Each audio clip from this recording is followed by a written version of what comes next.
Binge the full week of The Ray Taylor Show ad-free over at patreon.com/inspired disorder. What you manifest in your mind, you can bring to reality.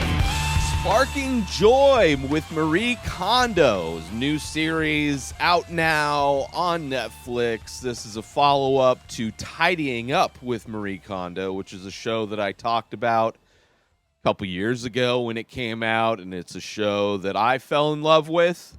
At least I fell in love with the host. Marie Kondo is she is joy. Like her essence, her vibe is joy. And it makes sense that her brand is sparking joy, or her kind of catchphrase or her mantra is spark joy. And she's a professional tidier-uppier. You know, she helps people tidy up. She's, and she applies that to home use or business use. Any kind of area of your life that seems to be a bit messy, she can help tidy it up. And this is a show that I didn't necessarily like as much as the first one. The first one primarily focused on families. She would go into different people's homes, and then she would help them, like people that were borderline hoarders, or hoarders. I don't know the definition of that term. What exactly constitutes somebody to be a hoarder versus just somebody that's messy or a pack rat, or all the other words used to describe people that can't seem to get rid of stuff or organize things. And myself, I have like moments of messiness and chaos, but I think I'm far more organized and tidy today than I was a decade ago or 2 decades ago. I think it's definitely taken me time to appreciate the benefits that you get from having things organized, having things put away properly, and just having like the proper respect for your things, right? Especially like tools. It's so common that people have like this disrespect for their things, and it's heartbreaking when those things include tools that they use, where like the things that they use to create are treated with a complete lack of disrespect.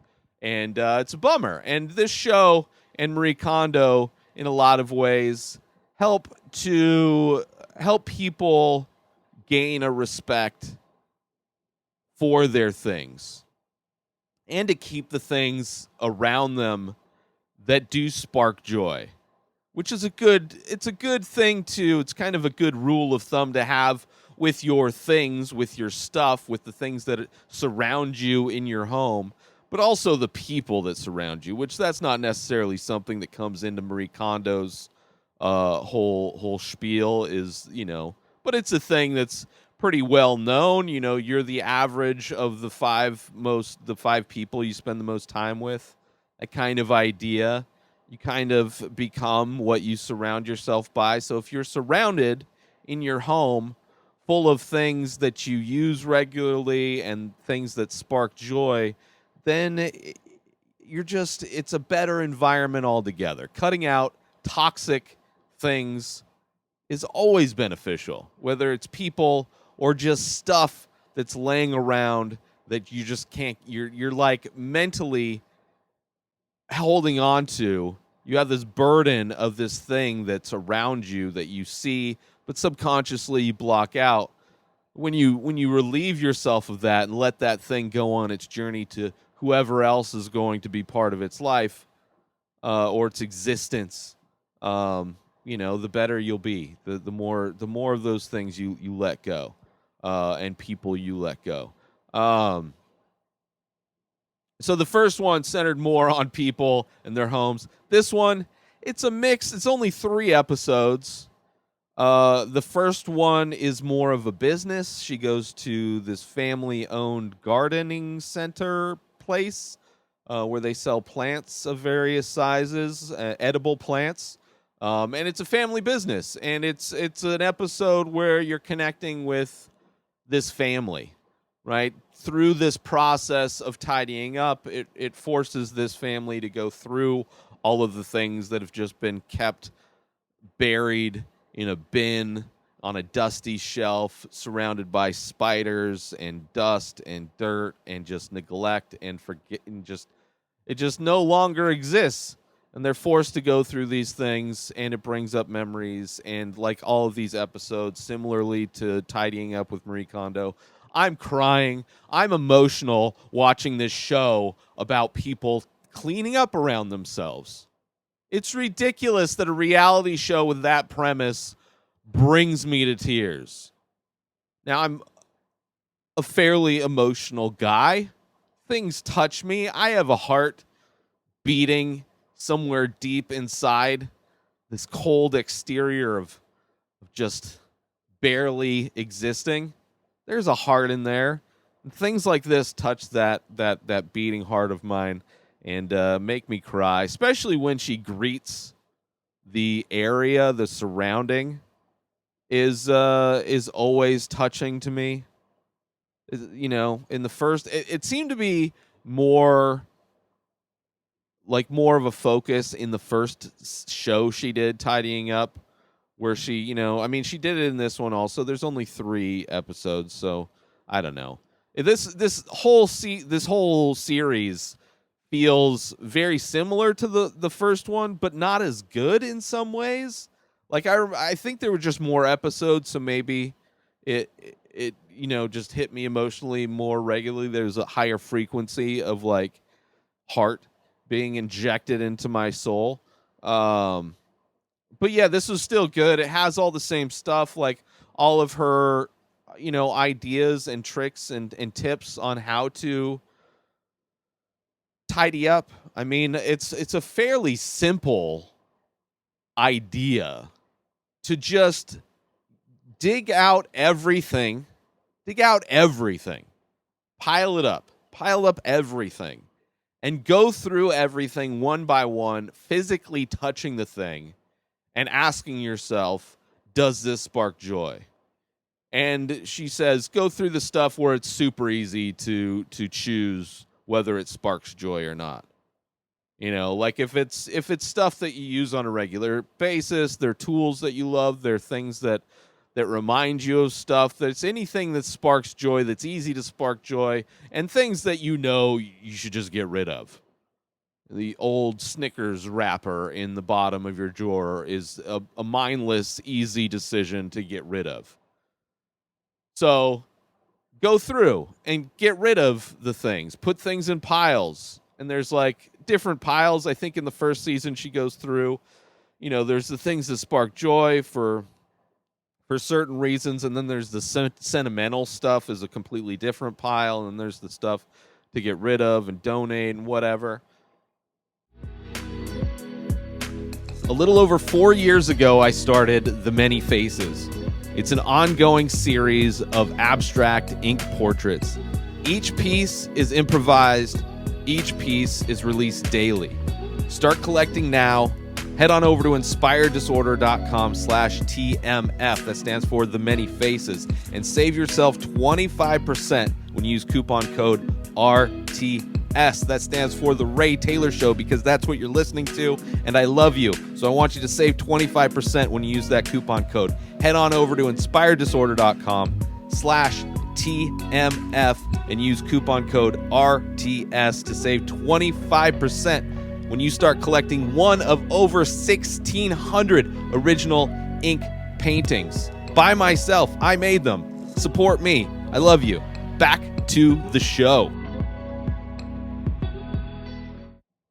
But it's a fairly simple idea to just get rid of stuff. I mean, most of people's problems is there's so much distraction and things can pile up. Like, we are addicted to buying things. And it is so easy to buy things with online ordering and just like subscription boxes. You can just have junk shipped to your house on a monthly basis where 10% of that gets used and the rest, the 90%, just piles up somewhere.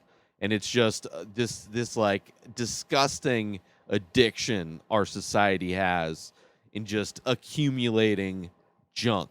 So to be able to go through all that and keep the things that not only keep the things that spark joy, but also train yourself to know what sparks joy with different items so that process just becomes part of your day-to-day life. It's not like doing this every 5 years. It's like you do this big purge and go through everything and put things back and group things in like categories and set things up very similarly to how a business would set things up and organize things and categorize things and display things. And, you go into a department store, like everything is organized in a very specific way to make it very easy to find what you're looking for. And that should be exactly how you model the things in your life that you store. So you're keeping the things that spark joy and you're storing them in a way that makes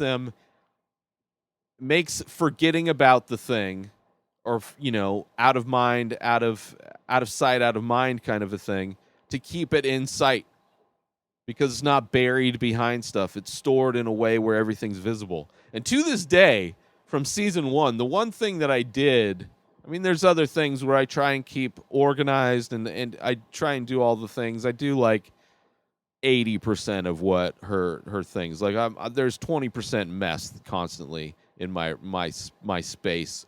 But one thing that I held on to from first season, from tidying up, is laundry. One, I do all my laundry every week. Once I have like a laundry bin, once that fills up, that's one load of laundry, and I do it. I don't let it pile up anywhere past that. And it doesn't take me long because I don't bathe very often, so I'm not changing my clothes very often. I'm a very disgusting human being in a lot of ways. But I've held on to a few things from Marie Kondo. One of those is my laundry, and I fold everything, make it very easy to go through. And it's a process that I enjoy doing, like the process of doing the laundry.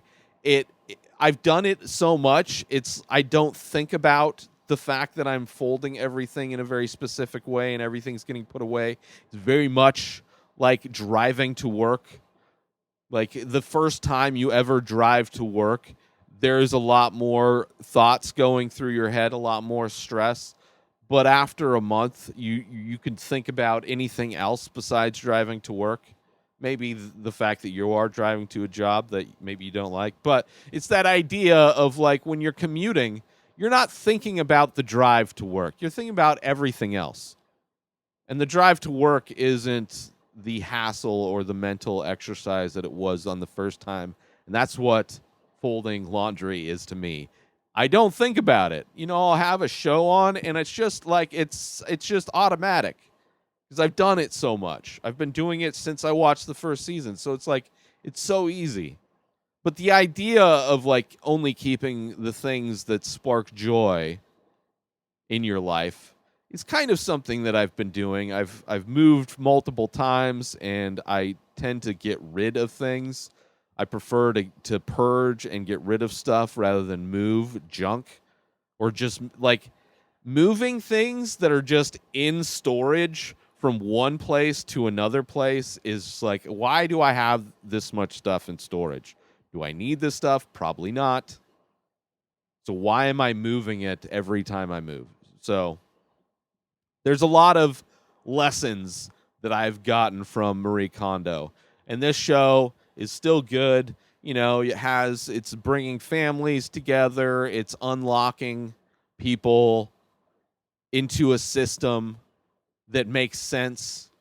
Like their second episode, it's a woman who has a coffee shop, and then she also has an office at home. So it's kind of split between having to organize the actual coffee shop, which once she started at her home, and she's got ADHD, and it's like very difficult for her to do these things, but she was able to do it.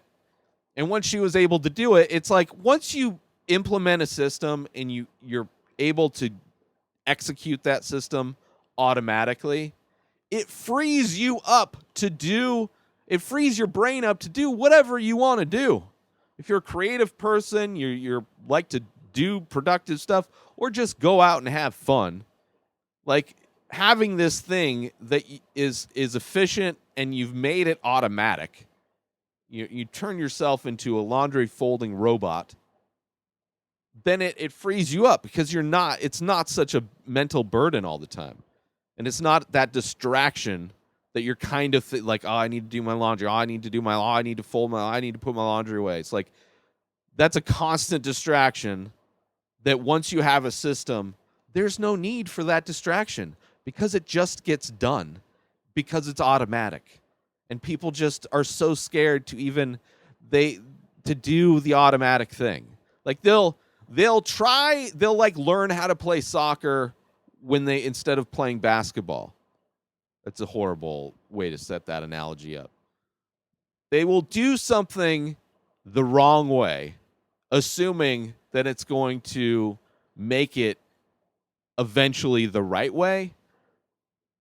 Like, instead of just doing something the right way from the start and turning that thing into an automatic thing that you can do, they do things the wrong way and say one day I'll do them the right way, or every once in a while they'll do them the right way, and it's not enough to stick. It's like eating a diet. If you have an automatic way of how you shop and how you cook, and it's just everything is, you don't think about it. It just becomes an automatic system in your life. Anyway, so she was able to do, this woman who has ADHD, this adult who has ADHD, who's seems like so many adults. I think being distracted and the inability to focus in part has to do with all of the devices we have that are easily distracting. It's the fact that we have, 300 streaming platforms with every movie ever imaginable, except for the one you want to watch that's just not available anywhere. Like, there's so many things to distract us. That's definitely one of the big issues. But then also, we just don't learn how to autonomize our abilities and ourselves to do things. And just do things the right way. You got to force yourself to do a thing the right way enough times, and it's automatic. Then you don't have to think about it. Then it's like the easiest. Rather than doing things half-ass all the time, assuming that somehow you're just going to magically start doing things the right way. You're going backwards. You're like, you want to get good at basketball, so you're training in soccer. There you go. That's a better. It's like, they're two athletic endeavors, but they're not. You're never going to get good at basketball playing soccer all the time. You get in shape. That could help. It's not going to help you, with your turnaround jump shot. You got to practice your turnaround jump shot. Anyway, Sparking Joy with Marie Kondo. I enjoy more episodes from this. Only 3 episodes is kind of strange. I enjoyed the first batch of things that she did with Netflix. I don't understand why there's just not. I mean, I guess how many times can she do the same thing of like, this is how you fold stuff. This is how you organize stuff. I kind of liked the business aspect, the fact that she went into these businesses, but it was only really, the first one was gardening. The second one was a home office and then the coffee shop. And the third one was mostly a home ordeal, but then also she volunteered at a church a lot, so the church needed help organizing stuff. So it's like kind of 2 locations. There's not a whole lot that really separates this from the previous batch of shows that Marie Kondo did, but I enjoy them. I'll still, like, when she goes to greet the space and show respect for the space, and having respect for the things that they're giving away as much as the things that are sparking joy, like that really touches my heart. And I love it. And, I'll watch whatever they put out. Watch whatever they put out. From Marie Kondo. Anyway, she's great. And she's just a sweet person. Like, we just need happy. Like, she's so happy about being able to help people organize. It's great. Sparking Joy on Netflix. Sparking Joy with Marie Kondo on Netflix. Check it out. New episodes of The Ray Taylor Show come out every single day. Subscribe on IGTV, YouTube, and everywhere else podcasts are found. Binge the full week ad-free over at patreon.com/Inspired Disorder. Buy Ray Taylor Show merch over at inspireddisorder.com. Follow the show on Instagram. Have a wonderful day, everybody. Peace out!